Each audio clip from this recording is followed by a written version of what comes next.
ماہ ربیع الآخر اپنی منزل کی جانب رواں دواں ہے۔ یہ وہ بابرکت مہینہ ہے جس میں حضرت شیخ عبد القادر جیلانی رحمۃ اللہ تعالیٰ علیہ کا یوم وصال، یوم عرس منایا جاتا ہے، اور پوری دنیا میں آپ کا عرس بڑی ہی شان و شوکت اور دھوم دھام کے ساتھ منایا جاتا ہے۔ اور اس مہینے کی 11 ربیع الآخر کو آپ کا عرس مبارک جو ہے وہ منایا جاتا ہے۔ اسی مناسبت سے ربیع الغوث بھی کہا جاتا ہے اس مہینے کو۔ رب ذوالجلال نے آپ کو بہت بڑا مقام و مرتبہ عطا فرمایا، اور آپ نے اپنی زندگی میں بہت زیادہ دین کی خدمت کی، بلکہ یوں سمجھے کہ انہوں نے اپنی زندگی دین کی خدمت کے لیے وقف کر دی تھی۔ آج آپ ہی کی سیرت طیبہ کے متعلق چند باتیں عرض کرنے کی کوشش کروں گا۔ چنانچہ آپ کا نام نامی عبد القادر ہے، اور ابو محمد یہ آپ کی کنیت ہے۔ غوث اعظم، غوث پاک، غوث الثقلین، میر میرا، اسی طرح بہت سارے آپ کے القابات ہیں، اور غوث اعظم سے آپ کو موسوم کیا جاتا ہے، آپ کو یاد کیا جاتا ہے۔ غوث اعظم سے ہی آپ بہت زیادہ معروف ہیں، بہت زیادہ مشہور ہیں معاشرے کے اندر، پوری دنیا کے اندر آپ کا نام ہے، آپ کا شہرہ ہے۔ اور آپ کے والد ماجد، ان کا نام ابو صالح موسیٰ جنگی دوست ہے۔ ابو صالح آپ کے والد گرامی کے نام کی کنیت ہے، موسیٰ ان کا نام تھا، اور جنگی دوست یہ ان کا لقب ہے۔ اور آپ کی والدہ ماجدہ کا نام حضرت فاطمہ رحمۃ اللہ تعالی علیہا، اور ان کی کنیت ام الخیر ہے۔ اور آپ نجیب الطرفین سید ہیں، یعنی آپ حسنی اور حسینی سید ہیں۔ والد کی جانب سے جو شجرہ نسب چلتا ہے وہ حضرت امام حسن رضی اللہ تعالیٰ عنہ تک جاتا ہے، اور جو والدہ کی جانب سے آپ کا جو شجرہ نسب چلتا ہے وہ حضرت امام حسین رضی اللہ تعالیٰ عنہ تک پہنچتا ہے۔ تو اس طرح آپ نجیب الطرفین یعنی حسنی حسینی سید کہلاتے ہیں۔ آپ مادرزاد ولی ہیں، یعنی آپ پیدائشی ہی ولی ہیں، اللہ تعالیٰ نے آپ کو پیدا ہی ولی فرمایا ہے۔ چنانچہ آپ کی سیرت طیبہ کے اندر ملتا ہے کہ جب حضرت سیدنا شیخ عبد القادر جیلانی رحمۃ اللہ تعالیٰ علیہ کی ولادت ہوئی تو اس میں سحری کا ٹائم تھا، اور 29 یا 30 شعبان معظم کی رات تھی، اور سحری کے وقت آپ پیدا ہوئے تھے، اور اس وقت آپ نے اپنی والدہ ماجدہ کا دودھ نوش فرمایا تھا، اور سارا دن آپ نے دودھ نہیں پیا تھا۔ پھر جب افطاری کا ٹائم آیا تھا تو آپ نے اپنی والدہ کا دودھ نوش فرمایا تھا۔ اسی طرح آپ نے پورا مہینہ گزارا، اور بعد میں ایک عرصے تک لوگ آپ ہی سے ان کو پتہ چلتا تھا کہ اب رمضان کا چاند نظر آ چکا ہے، یعنی آپ کے عمل سے جو ہے وہ لوگ اندازہ لگا لیتے تھے کہ اگر انہوں نے دودھ نہیں پیا تو گویا کہ انہوں نے روزہ رکھ لیا ہے، تو آج روزہ ہوگا۔ اور اسی طرح جب آپ افطار کر لیتے تھے، یعنی آپ اپنی والدہ کا دودھ پی لیتے تھے، تو لوگوں کو پتہ چل جاتا تھا کہ آج افطار ہے، مطلب آج رمضان جو ہے پورا ہو چکا ہے۔ تو یوں آپ کی ولادت کے ساتھ ہی آپ کی ولایت بھی جو ہے وہ مشہور ہو گئی تھی۔ چنانچہ آپ کی عمر ابھی جو ہے وہ 4 سال ہوئی تھی۔ آپ کی والدہ ماجدہ نے آپ کو مکتب بھیجا قرآن پاک کی تعلیم کے لیے۔ چنانچہ جب آپ اپنے قاری صاحب کے بارگاہ میں حاضر ہوتے ہیں، اور ان کے سامنے جب قاری صاحب کہتے ہیں کہ بیٹا پڑھو بسم اللہ الرحمن الرحیم،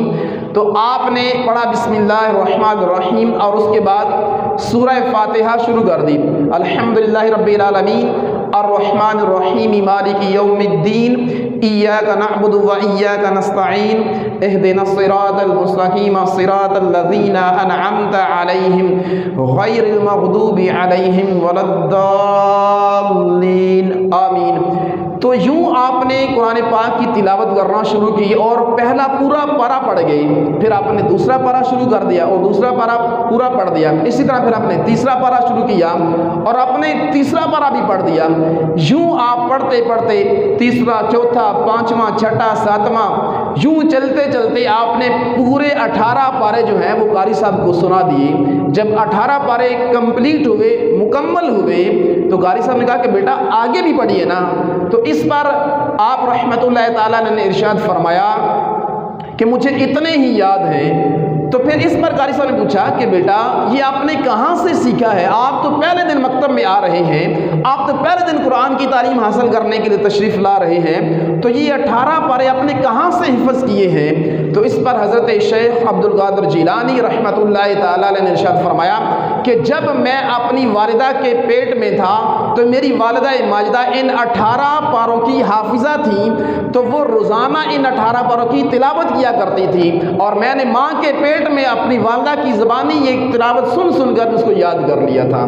تو یہ آپ کی کرامت ہے۔ عام طور پر آپ سمجھتے ہیں کہ 4 سے 5 سال کا بچہ تو صحیح طرح باتیں بھی نہیں کرتا، اس کی تو ابھی جو الفاظ ہوتے ہیں، جو تلفظ ہوتے ہیں وہ بھی درست نہیں ہوتے، وہ بھی پورے نہیں نکال سکتا، لیکن یہ بھی آپ کی کرامت ہے کہ آپ نے 4 سال کی عمر میں 18 پارے جو ہیں وہ والدہ کے پیٹ میں جو حفظ کر کے تشریف لے آئے، تو یہ بھی آپ کی کرامت تھی۔ چنانچہ جب آپ کچھ بڑے ہوئے اور آپ نے اپنی والدہ ماجدہ سے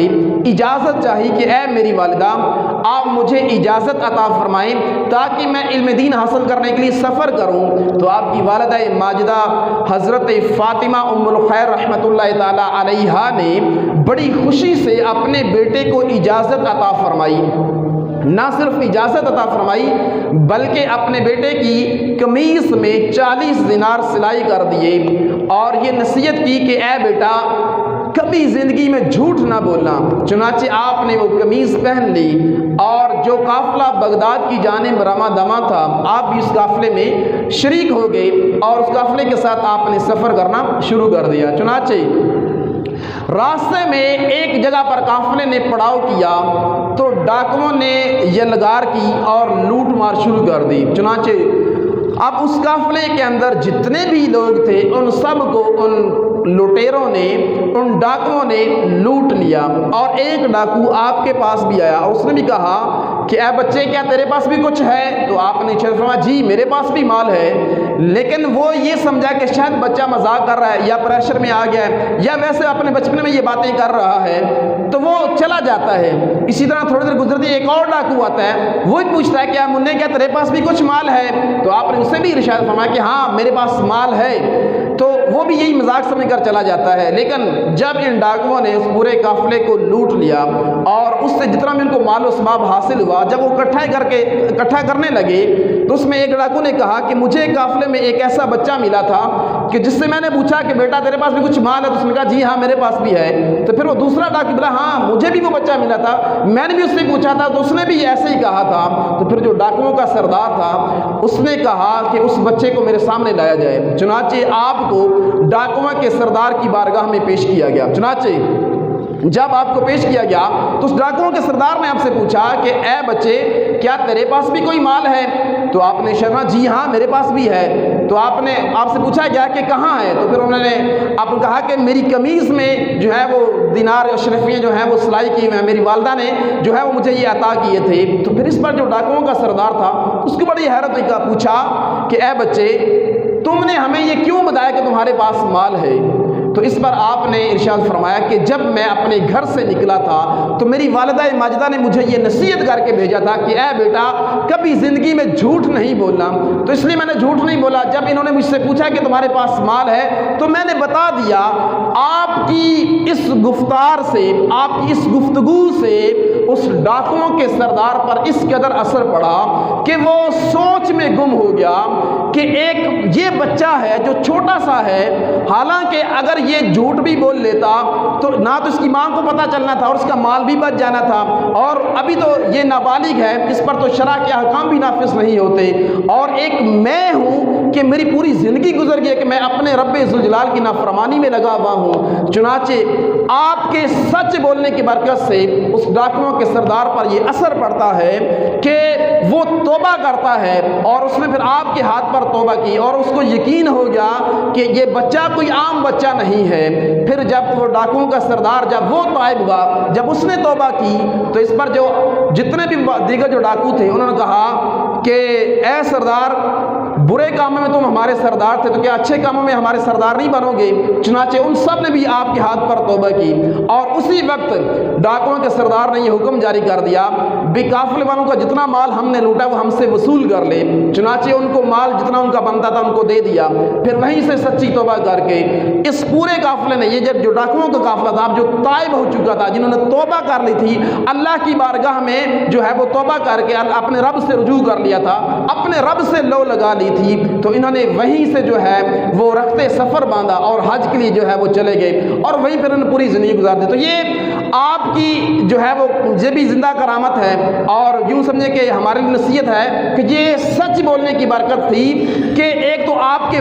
کا مال بھی بچا، اور اتنے سارے ڈاکوؤں کو توبہ نصیب ہوئی، اور جتنا قافلہ تھا ان کا مال و اسباب بھی واپس ان کو مل گیا۔ تو یہ حضرت شیخ عبد القادر جیلانی رحمۃ اللہ تعالیٰ علیہ کی بہت بڑی کرامت بھی ہم کہہ سکتے ہیں، اور ان کے سچ بولنے کی برکت بھی آپ کہہ سکتے ہیں، اور اس کے اندر ہمارے لیے بھی نصیحت ہے کہ ہمیں بھی جب کوئی بات ہو، جب کوئی معاملہ ہو تو ہمیں سچ بولنا چاہیے، جھوٹ نہیں بولنا چاہیے۔ کہ بعض کا یوں ہوتا ہے کہ ایک سچ کو چھپانے کے لیے ہم کئی جھوٹ بولتے ہیں، کئی غلط بیانیاں کرتے ہیں، لیکن آخر کار وہ سچ جو ہے وہ نکل جاتا ہے، وہ پتہ چل ہی جاتا ہے کہ یہاں پر جھوٹ بولا گیا تھا۔ تو محترم بزرگوں اور پیارے اسلامی بھائیو، ہمیں بھی چاہیے کہ ہمیں اپنی زندگی کے اندر اپنے اسلاف کی یاد کو تازہ کرنا چاہیے، ان کی سیرت کو اپنانے کی کوشش کرنی چاہیے۔ یہ باتیں صرف سننے سنانے کے لیے نہیں ہوتی، بلکہ یہ باتیں تو اپنی ذات پر نافذ کرنے کے لیے ہوتی ہیں، اپنی ذات پر امپلیمنٹ کرنے کے لیے ہوتی ہیں، کہ ہم ان باتوں کو اپنی ذات پر نافذ کریں اور ان اچھی عادات کو اپنانے کی کوشش کریں، اور اپنے کردار کا حصہ بنانا چاہیے کہ ہم سے جو یہ گفتگو نکلے، ہمارے منہ سے جو بھی جو ہے وہ بات نکلے وہ سچی ہونی چاہیے۔ محترم اور پیارے اسلامی بھائیو، پھر رب ذوالجلال نے آپ کو وہ مقام و مرتبہ عطا فرمایا کہ آپ نے جو ہے وہ 12 سال تک تعلیم حاصل کی، پھر اس کے بعد آپ نے جنگلوں کا رخ کیا، اور 15 سال تک آپ نے عشاء کی نماز سے فجر کی نماز ادا کی، یعنی آپ عشاء کی نماز ادا کرتے تھے اور اسی وضو سے آپ فجر کی نماز ادا کرتے تھے۔ تو پتہ چلا کہ آپ پوری رات رب ذوالجلال کی عبادت کیا کرتے تھے، اور پوری رات میں نوافل کے اندر ایک قرآن پاک جو ہے وہ پڑھا کرتے تھے، اور 25 سال تک آپ نے عراق کے مختلف جنگلوں میں، مختلف کھنڈروں میں آپ نے اپنی زندگی کے 25 سال گزار دیے اپنے رب کی معرفت حاصل کرنے کے لیے، اپنے رب کو راضی کرنے کے لیے اپنے 25 سال جنگلوں کے اندر گزار دیے۔ اور یہ ایسا ہوتا تھا کہ آپ کی سیرت میں ملتا ہے کہ آپ کئی دن، بلکہ یوں سمجھے کہ کئی سال گزر جاتے تھے کہ آپ کبھی کھاتے تھے پیتے نہیں تھے، اور کبھی پیتے تھے اور کھاتے نہیں تھے، اور خود رو اگی یعنی جو قدرتی طور پر جو گھاس اگتی ہے اس کے پتے آپ تناول فرمایا کرتے تھے اور اپنی زندگی کو آپ گزارا کرتے تھے۔ یہ بھی میں سمجھتا ہوں کہ آپ کی کرامت ہو سکتی ہے۔ ہمیں تو ایک ٹائم کا کھانا نہ ملے، اگلے ٹائم تو ہماری جان کے لالے پڑ جاتے ہیں کہ کھانا نہیں ملا، گھر میں شور شرابہ ہو جاتا ہے۔ یہ بھی آپ کی کرامت ہے کہ 25 سال تک آپ جو ہے وہ خود رو اگی ہوئی گھاس یا اس طرح کی دیگر کوئی چیز مل جاتی تھی تو اس پر آپ اکتفا کیا کرتے تھے، اس پر آپ گزارا کیا کرتے تھے، اور کبھی بھی اپنے رب کی بارگاہ میں شکوہ نہیں کرتے تھے۔ اور اسی طرح رب ذوالجلال نے آپ کو پھر وہ مقام و مرتبہ عطا فرمایا، اور آپ نے ان میں دین سیکھا، پھر لوگوں کو واضح نصیحت کرنا شروع کر دی۔ اور جب آپ منبر پر تشریف فرما ہوا کرتے تھے، لوگوں کو واضح نصیحت کیا کرتے تھے، تو سیرت میں ملتا ہے کہ 70 ہزار کا مجمع آپ کے سامنے بیٹھا ہوا ہوتا تھا، اور جب آپ واضح نصیحت کیا کرتے تھے تو آپ کی آواز ایسے ہی پیچھے والے تک پہنچتی تھی جیسے پہلی صف والے کے پہنچا کرتی تھی، اور یہ بھی آپ کی کرامت تھی کہ اتنی دور تک آپ کی آواز جو ہے وہ پہنچتی تھی۔ آج ہمارے یہاں 15-20 یا 40-50 بندے بھی ہوں تو ہم سپیکر کا ارینج کرتے ہیں تاکہ سب تک ہماری آواز پہنچ سکے، لیکن یہ آپ کی کرامت تھی کہ آپ کے مجمع میں جتنے بھی لوگ ہوا کرتے تھے وہ آپ کی آواز ڈائریکٹ سنا کرتے تھے، اور ان کے کانوں تک آپ کی آواز پہنچا کرتی تھی، اور آپ صاحب حال بھی تھے، یعنی آپ لوگوں کی اندرونی کیفیت کو جانا کرتے تھے۔ اور یہ آپ کی جو ہے وہ سیرت طیب اور آپ کی یہ ولایت اور آپ کی یہ کرامت ہے کہ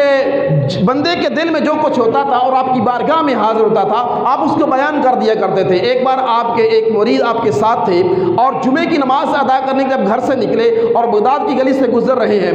جیسے ہی لوگوں کو پتہ چلا تو لوگوں کا ہجوم ہو جاتا ہے اور لوگ آپ سے ملاقات کرنے کے لیے جو ہے وہ قریب آتے ہیں اور ٹوٹ پڑتے ہیں۔ اب جب دوسرا جمعہ آتا ہے تو آپ کے جو مرید تھے نا ان کے دل میں خیال آیا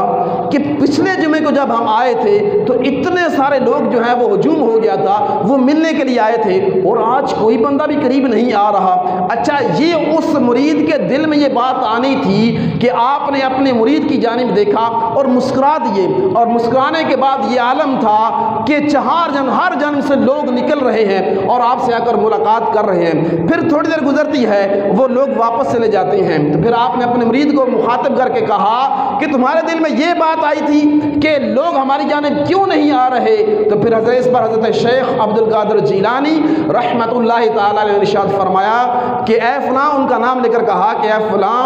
ان لوگوں کے جو دل ہیں وہ میری مٹھی میں ہیں، میں جب چاہتا ہوں اپنی جانب کھینچ لیتا ہوں اور جب چاہتا ہوں ان کو اپنے سے دور کر لیتا ہوں۔ یہ ہے آپ کی صاحب حال، یعنی آپ دلوں کی کیفیت کو جان لیا کرتے تھے، اور آپ کی بارگاہ میں جو بندہ جو بھی نیت لے کر کے آتا تھا آپ اس کو پہچان لیتے تھے۔ ایک مشہور ناوی تھے، یعنی وہ عربی کی جو گرامر ہوتی ہے وہ اس کے سیکھنے والے تھے، اور اس کے اندر وہ انٹرسٹ تھا، ان کا لگاؤ تھا، اور وہ نحو کی جو گرامر تھی اس میں بہت زیادہ دلچسپی رکھا کرتے تھے۔ چنانچہ انہوں نے